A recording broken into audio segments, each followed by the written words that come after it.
ሄርሜላ አንቺም ስለ ክብር ታወሪያለሽ ነው እንዴ? እንዴ ክብርሽን ማይመጥን ነገር አንቺ ምን ላይ ነሽ? ኧረ እባክሽ አለችሽ እኮ ስለ ክብር ልታወሪ እዚህ ጋር ለአንቺ አይመጥንም ማለችሽ።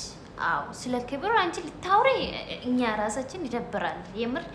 አንቺ ስለ ክብር ስታወሪ ሌላ ነገር ነው የሚሰማን። በጣም ይደብረናል። እሺ ክብር ያለው ሰው በጣም ይደብራል። አንቺ ክብረ ቢስ ማለት ጭራሽ አንቺ ስለ ክብርሽን ማይመጥን ነገር ነው።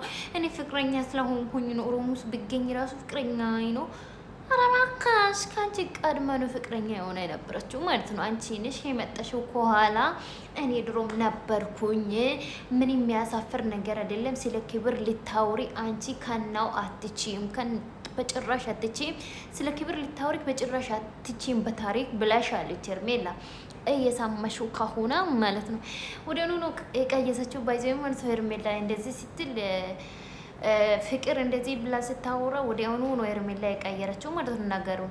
አዎ ስለ ፍቅር አንቺ ልታወሪ ገና ይቀርብሻል። የምሬን ነው ይቀርብሻል። እንዴ አንቺ ስለ ክብር ለፍቅር ልትነግሪ ነው?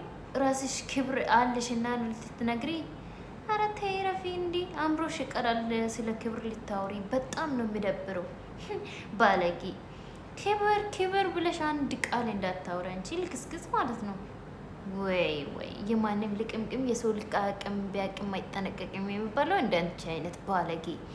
ጭራሽ ክብር ብለሽ ልታወሪ። እኔ ከክብር አልወርድም ሲጀመር ክብር ብለሽ ልታወሪ ማጋጃ መሀይ። ክብርሽ የማይመድን ነገር ነው። ክብርሽን ጠብቅ። አንቺ ስለ ክብር ልታውሪ በመጀመሪያ ጥርስሽን አፍሽን 100 ጊዜ ማለት ነው ብትታጠቢ ራሱ አይወጣልሽም። ይሄ ቆሻሻ ማለት ነው። ይሄ ቆሻሻ አፍሽ፣ ቆሻሻ ልብሽ፣ ቆሻሻ ማንነትሽ ስለ ክብር ልታውሪ በጣም ጭብጥ አርግቶ ይዞሻል ባለጌ።